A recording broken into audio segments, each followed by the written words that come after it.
नमस्ते साथीहरू, स्वागत छ तपाईहरुलाई नेपाल अनलाइन स्कुलको युट्युब च्यानलमा। अनि आजको यो भिडियोमा चाहिँ हामी सिक्न जाँदैछौँ कि कसरी हामीले चाहिँ एउटा वेबसाइट 10 मिनेट्स भित्रमै बनाउन सक्छौँ भनेर।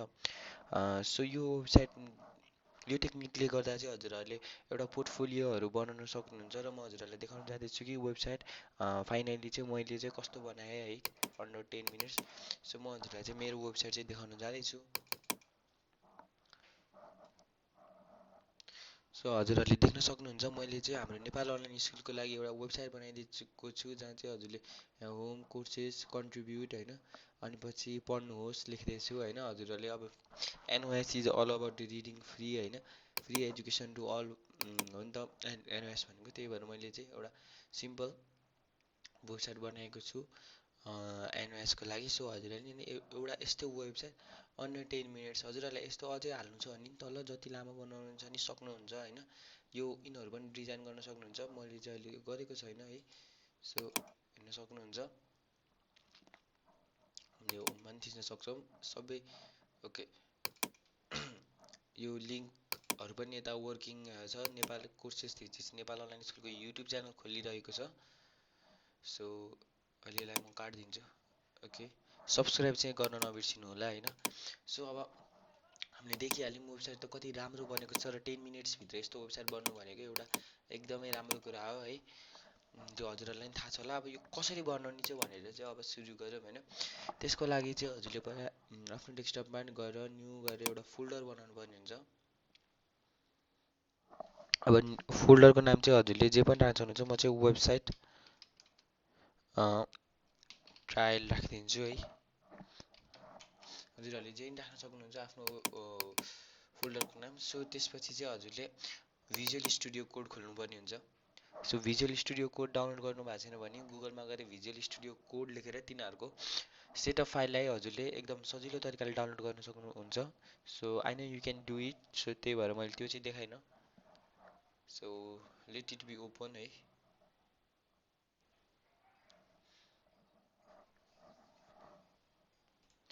अब चाहिँ खुलेपछि चाहिँ हजुरले यस्तो पेज देख्नुहुन्छ हजुरहरूले होइन। अब यहाँ माथि फाइलमा गएर हजुरहरूले के गर्न सक्नुहुन्छ नि ओपन फोल्डर गर्न सक्नुहुन्छ। र हामीले अघि भर्खर बनाएको यो डेस्कटपमा बनाएको फोल्डर कता गयो? ओके, वेबसाइट ट्रायल भन्ने हामीले बनाएको थियौँ, त्यसलाई हामीले ओपन गर्न सक्छौँ है। सो अब यहाँनिर अब हजुरले चाहिँ यहाँबाट न्यू फाइल बनाउन सक्नुहुन्छ है। न्यू फाइलको नाम चाहिँ हामीले index.html राख्छौँ। सो इन्टर गरिदिउँ। अब यो index.html राखिसकेपछि चाहिँ अब हजुरहरूलाई लाग्ला कि हामीले कोडिङ गर्नुपर्छ, तर त्यस्तो केही होइन। हामीले एउटा सिर्फ एउटा एक्सक्लेमेटरी साइन हालिदिएपछि यो आफै आइहाल्छ इन्टर गरेपछि होइन। त्यसपछि हामीले केही गर्नु पर्दैन। अब हामीले के गर्ने भनेर म हजुरलाई देखाउँछु। हाम्रो गुगल पनि खोल्नु पऱ्यो होइन। त्यसपछि हामीले यहाँनिर tailwindcss.com मा जान्छौँ। ओके, अब यहाँनिर गेट स्टार्टेड गरौँ। त्यसपछि हामी यसलाई सिधै सबसे तल गएर सबसे तलको लिङ्कलाई हामीले यसरी यहाँनिर कपी गर्छौँ। सो कपी गरेर हामीले यहाँनिर पेस्ट गरिदिन्छौँ। सो अब हाम्रो आधी काम सकिसकेको छ र अब हामीले के गर्छौँ भन्दाखेरि यहाँनिर टेलविन्ड सिएसएस ब्लक्स भनेर सर्च गर्छौँ। सो फर्स्टकै लिङ्कमा हामी जान सक्छौँ यहाँनिर।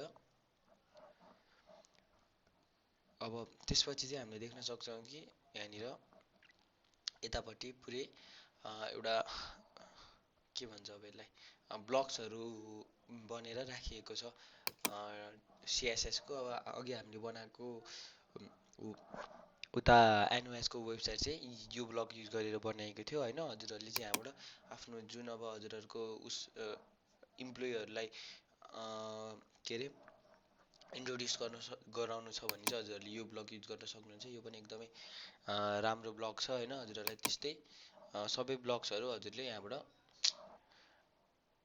एक्सेस गर्न सक्नुहुन्छ है। म चाहिँ हजुरलाई देखाइदिन्छु। अब सुरुमा हेर्नुहोस् वेबसाइटमा के हुन्छ त यो मेन्यु बार हुन्छ होइन। अब हामीले हेडर चाहियो हामीलाई। सो त्यसको लागि हामी जान्छौँ यता हेर्छौँ। सो हामीले देख्न सक्नुहुन्छ यहाँनिर 4वटा हेडर छ। सो म चाहिँ फर्स्टसँग जान्छु है। हजुरहरूलाई कुन मनपर्छ हजुरहरूले चाहिँ त्योसँग जानुहुन्छ र यहाँ माथि भ्यू कोड गरेर हजुरले यसलाई कपी टु क्लिपबोर्ड गर्नुभयो भने यो चाहिँ यहाँनिर कपी हुन्छ। सो त्यसपछि हामीले यसलाई यहाँनिर पेस्ट गर्न सक्छौँ। त्यसपछि राइट क्लिक गरेर ओपन विथ लाइभ सर्भर गऱ्यौँ भने यहाँनिर हाम्रो लाइभ सर्भर खुल्छ। सो हजुरहरूकोमा चाहिँ खुल्दैन, किनकि हजुरहरूले यो ठाउँमा गएर यो एक्सटेन्सन भन्ने ठाउँमा गएर यहाँनिर यसरी लाइभ सर्भर भनेर सर्च गरिसकेपछि चाहिँ हजुरले यहाँनिर यस्तै इन्स्टल आउँछ, यहाँनिर हजुरले इन्स्टल गर्नुपर्ने हुन्छ।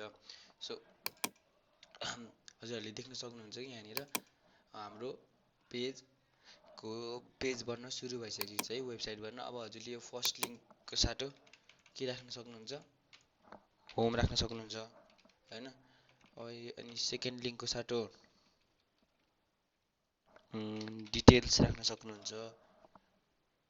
थर्ड लिङ्कको साटो हो त्यसै गरी नै हजुरले आफ्नो पेजलाई कस्टमाइज गर्दै जान सक्नुहुन्छ। अब म डिटेल्स पछि हैन कन्ट्याक्ट अनि पछि अबाउट अस,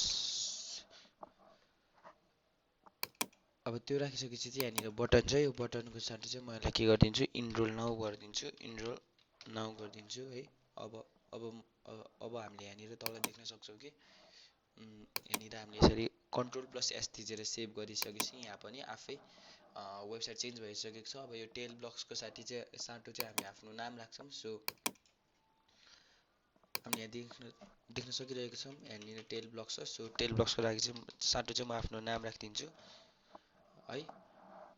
सो अनि यो माथि चाहिँ टाइटलमा डकुमेन्टको साटो पनि हामी आफ्नो नाम राख्न सक्छौँ, आफूलाई के टाइटल चाहिन्छ त्यही।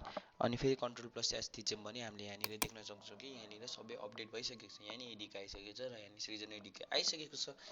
सो अब चाहिँ हामी के गर्न सक्छौँ भन्दाखेरि नि हामी टेल ब्लक्समा गएर अब हाम्रो बडी पार्ट हैन, यो माथिको हेडर त भयो, तर अब बडी पार्ट चाहियो हामीलाई। सो हामी बडी पार्ट अब फोटो भएको लिन सक्नुहुन्छ र हजुरले फोटो हाल्न सक्नुहुन्छ। सो अहिले चाहिँ मलाई फोटो हाल्न मन लागेन। सो एकैछिन हजुरले ग्यालेरी नि बनाउन सक्नुहुन्छ है साथीहरू, यहाँबाट अनि जे पनि गर्न सक्नुहुन्छ हैन। उहरू अनलिमिटेड छ हैन, आफ्नो क्रिएटिभिटी त अनलिस गर्न सकिहाल्नुहुन्छ। र यसलाई हामीले कपी गरिदिउँ, यहाँबाट गएर फेरि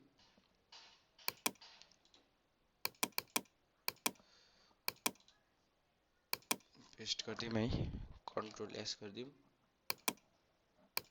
सो हामीले देख्न सकेको छौँ कि हाम्रो वेबसाइट अब आधी जति कम्प्लिट भइसकेको छ। त्यसै गरी हजुरहरूको वेबसाइटमा जे चाहिन्छ यहाँबाट चट्ट उठाएर हजुरले त्यहाँनिर पेस्ट गर्न सक्नुहुन्छ है।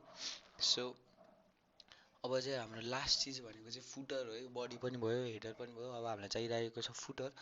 सो म चाहिँ एउटा सिम्पल फुटर पिकअप गर्छु यहाँबाट, अनि पछि यसलाई भ्यू कोड गरेर कपी टु क्लिपबोर्ड गर्छु र हामी यहाँनिर यसको तल गएर यसलाई यहाँनिर पेस्ट गरिदिन्छौँ। सो पेस्ट गरिसकेपछि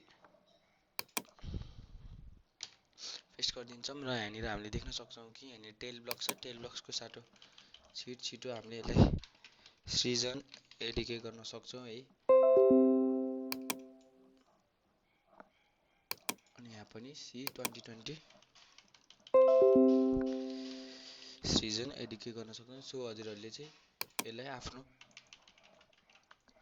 अनुसार कस्टमाइज गरेर आफ्नो वेबसाइट अन्डर 10 मिनट्स बनाउन सक्नु भएको छ। मैले भिडियोमा हजुरहरूलाई बोलेर यसरी सिकाउँदा त भर्खरै त 9 मिनट जति हुन गइरहेको छ। सो हजुरहरूले यो राम्ररी भिडियो हेर्नुभयो भने त हजुरहरूले यो भिडियोलाई सो यस्तो वेबसाइट त हजुरहरूले 5 मिनट्सको अन्डर पनि बनाउन सक्नुहुन्छ। सो हजुरहरूलाई यो भिडियो कस्तो लाग्यो त हजुरहरूको आफ्नो ओपिनियन चाहिँ तल कमेन्ट सेक्सनमा हालिदिनु होला है।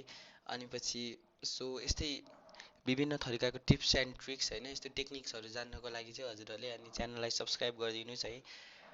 So that's all for this video है, thank you for watching. So thank you very much. अनि लास्टमा एउटा इम्पोर्टेन्ट अनाउन्समेन्ट चाहिँ के हो भन्दाखेरि चाहिँ हजुरले वेबसाइट बनाउनलाई यति मात्र गरेर हुन्न, यो चाहिँ एउटा चोर तरिका भन्छौँ हामीले, यो चाहिँ एउटा चिटिङ टाइप हो है। जुन चाहिँ हजुरलाई एकदमै ढिलो भइरहेको बेला, हजुरलाई एकदम इमर्जेन्सी भएको बेला चाहिँ हजुरले यसरी बनाउन सक्नुहुन्छ। नत्र चाहिँ हजुरले प्रोग्रामिङ ल्याङ्ग्वेज सिकेर बनाउनु भयो भने चाहिँ अब हेर्नु यसको ब्याकएन्ड छैन हैन, यो यो वेबसाइटको। जस्तै कि कसैले हजुरको वेबसाइटमा मेल पठायो भने त्यो मेल कहाँ जान्छ हो, त्यसको लागि त हजुरलाई ब्याक एन्ड चाहिन्छ। सो त्यसको लागि चाहिँ हजुरले प्रोग्रामिङ ल्याङ्ग्वेज पनि सिक्नुपर्ने हुन्छ। सो दिस इज यो चाहिँ हजुरहरूले पोर्टफोलियो बनाउन चाहिँ हुन्छ है। सो अनि हजुरहरूलाई नि यस्तै कन्ट्रिब्युट गर्न मन लाग्छ भने नेपाल अनलाइन स्कुलमा है, तल डिस्क्रिप्सनमा सबै लिङ्क छ, हजुरहरूले हामीलाई कन्ट्याक्ट गरेर हजुरहरूले नि यस्तरी भिडियो बनाएर कन्ट्रिब्युट गर्न सक्नुहुन्छ। So thank you for watching, thank you very much होइन। भिडियो एन्डसम्म हेरिदिनु भयो त्यसको लागि very very thank you. So that's all for today.